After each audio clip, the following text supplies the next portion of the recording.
Hello, I'm Annette Dubrouillet, and I'm here today to read chapter 19 of The Secret Garden by Frances Hodgson Burnett. And chapter 19 is entitled, It Has Come. Of course, Dr. Craven had been sent for the morning after Colin had had his tantrum. He was always sent for at once when such a thing occurred, and he always found when he arrived a white, shaken boy lying on his bed, sulky and still so hysterical that he was ready to break into fresh sobbing at the least word. In fact, Dr. Craven dreaded and detested the difficulties of these visits. On this occasion, he was away from Misselthwaite Manor until afternoon. "How is he?" he asked Mrs. Medlock rather irritably when he arrived. Will he break a blood vessel? He will break a blood vessel in one of those fits one of these days. The boy is half insane, with hysteria and self-indulgence. Well, sir, answered Mrs. Medlock, you'll scarcely believe your eyes when you see him. That plain, sour-faced child that's almost as bad as himself has just been bewitching him. How she's done it, there's no telling. The Lord knows she's nothing to look at, and you scarcely ever hear her speak. But she did what none of us dare do. She just flew at him like a little cat last night, and stamped her feet and ordered him to stop screaming, and somehow she startled him so that he actually did stop. And this afternoon, well, just come up and see. It's past crediting. The scene which Dr. Craven beheld when he entered his patient's room was indeed rather astonishing to him. As Mrs. Medlock opened the door, he heard laughter and chattering.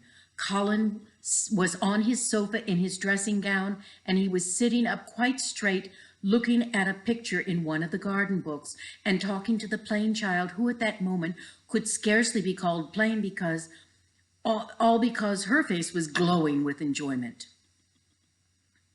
Those long spires of blue, we'll have one of those, Colin said, announcing. They're called delphiniums. Dickon said they're larkspurs and made big and grand, cried Mistress Mary. There are clumps there already. When they saw Dr. Craven, they stopped, and Mary became quite still. Colin looked fretful. "I'm sorry to hear you were ill last night, my boy," Dr. Craven said, a trifle nervously. He was a rather nervous man. I'm better now, much better, Colin answered, rather like a Rajah. I'm going out in my chair in a day or two, if it is fine. I want some fresh air. Dr. Craven sat down by him and felt his pulse and looked at him curiously. "It must be a very fine day," he said, "and you must be very careful not to tire yourself." Fresh air won't tire me, said the young Rajah. As there had been occasions when this same young man had shrieked aloud with rage and had insisted that fresh air would give him cold and kill him, it is not to be wondered at that his doctor felt somewhat startled. "I thought you did not like fresh air," he said. I don't when I'm by myself, said the Rajah, but my cousin is going out with me. And the nurse, of course, suggested Dr. Craven. No, I will not have the nurse. So magnificently that Mary could not help remembering how the native young prince had looked with his diamonds and emeralds and pearls stuck all over him and great rubies on the small dark hand he had waved to command his servants to approach with salams and receive his orders. My cousin knows how to take care of me.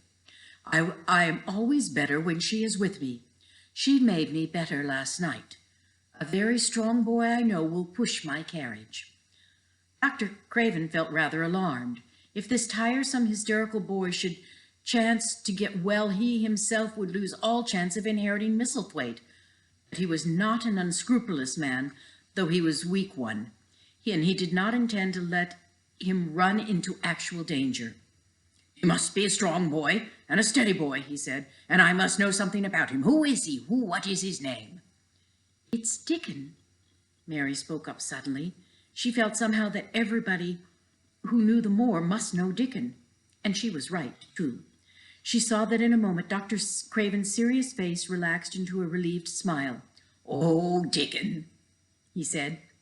If it's Dickon, You'll be safe enough.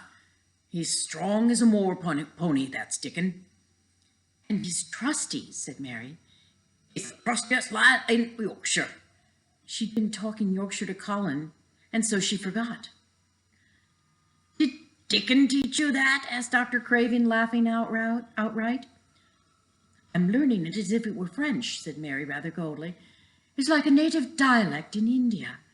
Very clever people try to learn them, and I liked it so, and so does Colin." "Well, well, if it amuses you, perhaps it won't do you any harm. Did you take your bromide last night, Colin?" "No," Colin answered. "I wouldn't take it at first, and after Mary made me quiet, she talked me to sleep in a low voice about the spring creeping into a garden." "That sounds soothing," said Dr. Craven, more perplexed than ever, and glancing sideways at Mistress Mary sitting on her stool and looking down silently at the carpet. "You are evidently better, but you must remember—" "I don't want to remember," interrupted the Rajah, appearing again. "When I lie by myself and I remember, I begin to have pains everywhere and think of things that make me begin to scream because I hate them so. If there was a doctor anywhere who could make you forget you were ill instead of remembering it, I would have him brought here." And he waved his thin hand, which ought really to have been covered with royal signet rings made of rubies. "It is because my cousin makes me forget that she makes me better." Dr. Craven had never made such a short stay after a tantrum. Usually he was obliged to remain a very long time and do a great many things. This afternoon he did not give any medicine or leave any new orders, and he was spared any disagreeable scenes. When he went downstairs, he looked very thoughtful, and when he talked to Mrs. Medlock in the library, she felt that he was a very puzzled man. "Well, sir," she ventured, "could you have believed it?" "It's certainly a new state of affairs," said the doctor, "and there's no denying it is better than the old one." "I believe Susan Sowerby's right. I do that," said Mrs. Medlock. "I stopped by her cottage on my way to Thwaite yesterday and had a bit of a talk with her. She says to me, 'Well, Sarah Ann, she mayn't be a good girl, and she mayn't be a pretty one, but she's a child, and children need children.' We went to school together, Susan Sowerby and me." "She's the best sick nurse I know," said Dr. Craven. "When I find her in her cottage, I know the chances are that I shall save my patient." Mrs. Medlock smiled. She was fond of Susan Sowerby. "She's got away with her, has Susan," she went on quite volubly. "I've been thinking all morning of one thing she said yesterday.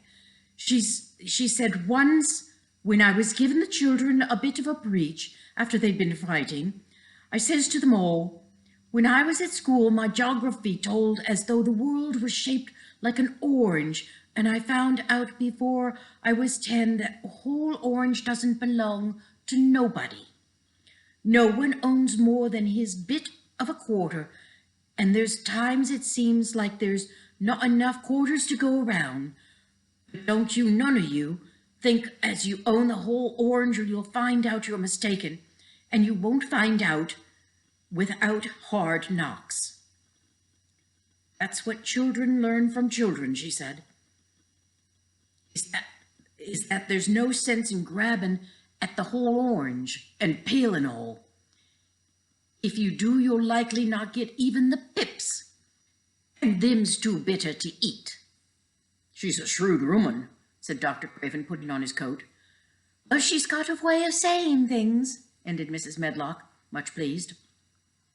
"Sometimes I've had to say her, 'Eh, Susan, if you was a different woman and you didn't talk such broad Yorkshire, I've seen the times when I should have said you were clever.'" That night, when Colin slept without once awakening, and when he opened his eyes in the morning, he lay still and smiled without knowing it, smiling because he felt so curiously comfortable.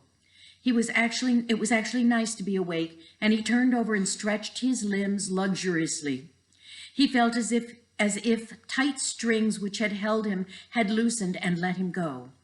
He did not know that Dr. Craven would have said that his nerves had relaxed and rested themselves.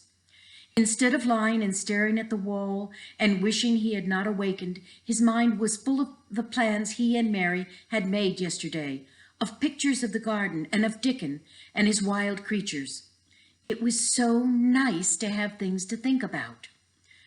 And he had not been awake more than 10 minutes when he heard feet running along the corridor, and Mary was at the door.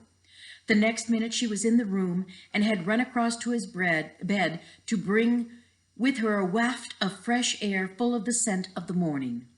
"You've been out! You've been out! There's that nice smell of leaves," he cried.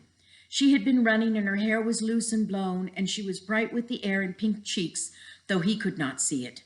"It's so beautiful," she said, a little breathless with her speed. "You never saw anything so beautiful. It has come. I thought that it had come the other morning, but it was only coming. It is here now. It has come. The spring. Dickon said so." "Has it?" cried Colin, though he really knew nothing about. He felt his heart beat. He actually sat up in bed. "Open the window," he added, laughing half with joyful excitement and half with his own fancy. "Perhaps we will hear the golden trumpets." And though he laughed, Mary was at the window in a moment, and in a moment more it was wide open, and freshness and softness and scents and bird songs were pouring through. "That's fresh air," she said.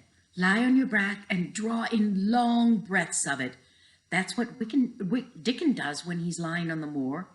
He says he feels it in his veins, and it makes him strong, and he feels as if he could live forever and ever. Breathe it and breathe it." Excuse me, quick drink.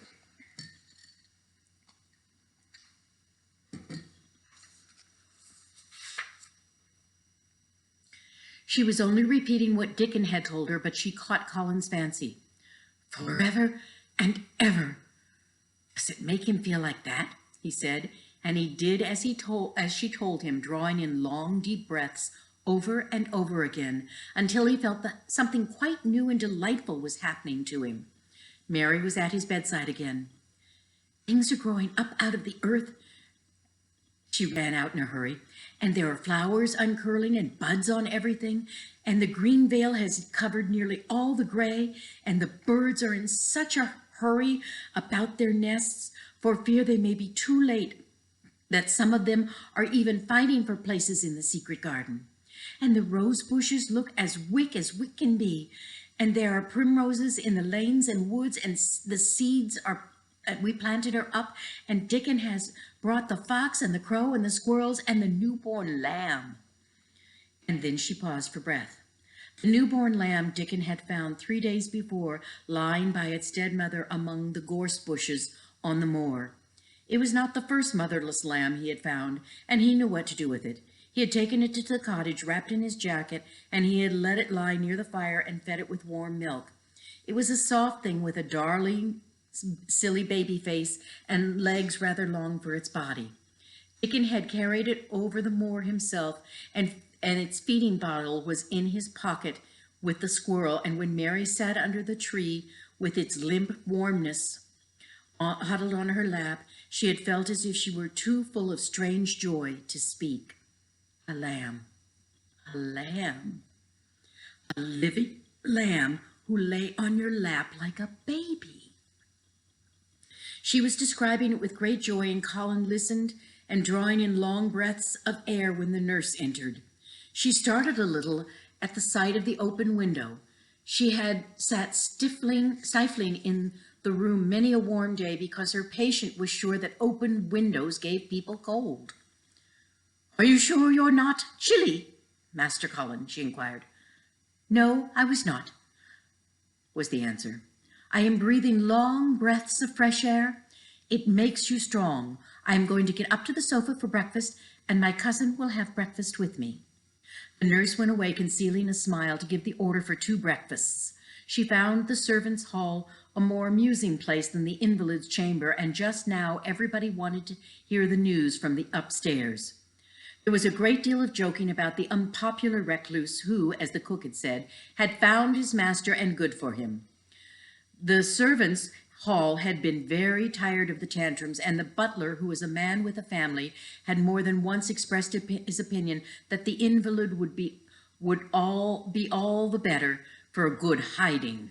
When Colin was on his sofa and the breakfast for two was put upon the table, he made an announcement to the nurse in his most Rajah-like manner. A boy and a fox and a crow and 2 squirrels and a newborn lamb are coming to see me this morning. I want them brought upstairs as soon as they come, he said. You are not to begin playing with the animals in the servants' hall and keep them there. I want them here. The nurse gave a slight gasp and tried to conceal it with a cough. Yes, sir, she answered. I'll tell you what you can do, added Colin, waving his hand. You can tell Martha to bring them here. The boy is Martha's brother. His name is Dickon, and he is an animal character. I hope the animals won't bite, Master Colin, said the nurse. I told you he was a character, said Colin austerely. Charmers of animals never bite. There are snake charmers in India, said Mary, and they can put their whole heads into the snakes' mouths. Goodness, shuddered the nurse. They ate their breakfast with the morning air pouring in on them. Colin's breakfast was a very good one, and Mary watched him with serious interest.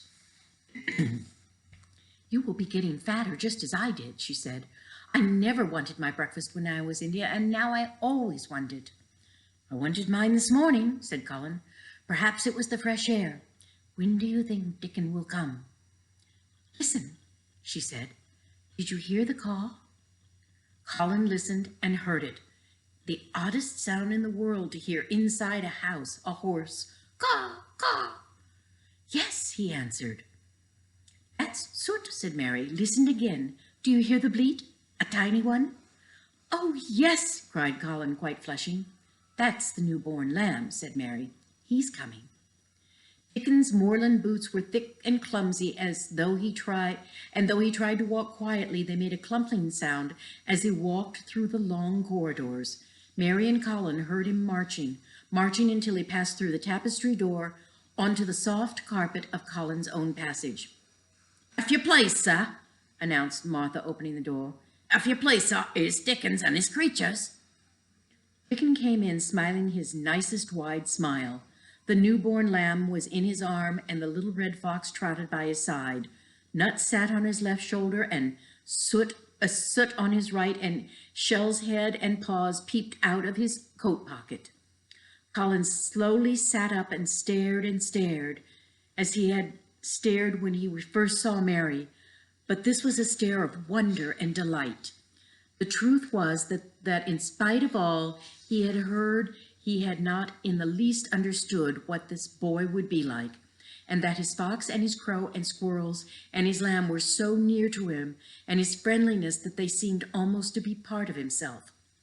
Colin had never talked to a boy in his life, and he was so overwhelmed by his own pleasure and curiosity that he did not even think of speaking. But Dickon did not feel the least shy or awkward. He had not felt embarrassed because the crow had not known his language and only stared and had not spoken to him for the first time they met. Creatures were always like that until they found out about you. He walked over to Colin's sofa and put the newborn lamb quietly on his lap, and immediately the little creature turned to the warm velvet dressing gown and began to nuzzle into its fold and butt its tightly curled head with soft impatience against its side. Of course, the boy could not help but speaking then. What is it doing? Cried Colin. What does it want? It wants a mother, said Dickon, smiling more and more. I bought it to thee a bit hungry, because I know that I'd like to feed it. He knelt down by the sofa and took a feeding bottle from his pocket. Come on, little un, he said, turning the small woolly white head with his gentle brown hand. This is what I'm after. I'll get more out of this than the other silk velvet coats. There now. And he pushed the rubber tip of the bottle into the nuzzling mouth, and the lamb began to suck it with ravenous ecstasy. After that, there was no wondering what to say. By the time the lamb fell asleep, questions poured forth, and Dickon answered them all. He told them how he found the lamb just as the sun was rising 3 mornings ago. He had been standing on the moor listening to the skylark and watching him swing higher and higher into the sky until he was only a speck in the heights of blue. I almost lost him for a song, and I was wondering how a chap got there when it seemed as if he could have the whole world in a minute, and just then I heard something fall off amongst the gorse bushes. It was a weak bleating, and I know it was a new lamb and it was hungry, and I know it wouldn't be hungry if it hadn't lost his mother. Somehow, so I set off searching. I did have a look for it. I went and out among all the gorse bushes, around and around, and I was always seemed to take the wrong turning. But at last I see a wee bit of white by a rock on top of a moor, and I climbed up and I found a little one half dead with cold and clemming. While talking, Soot flew solemnly in and out of the window and cawed remarkably about the scenery, while Nut and his shell made excursions into the big trees outside and round up and down trunks and explored branches. Captain curled up on Dickon, who sat on the hearthrug from preference. They looked at the pictures in the gardening book, and Dickon knew all the flowers by their country names and knew exactly which ones were already growing in the secret garden. I couldn't have said their name, he said, pointing to one under which was written Anguilla. It's called Columbine. And that there one, it's a snapdragon, and they both grow wild in edges. But these gardens ones, they're bigger and grander. There's some big clumps of columbine in the garden. They look a bit of blue, and blue-white butterflies flying when in and out. I'm going to go see them, cried Colin. I'm going to go see them. Aye, that they mun. Aye, that they mun. Aye, that they mun, said Mary quite seriously. And they mun not lose no time about it. That's the end of chapter 19.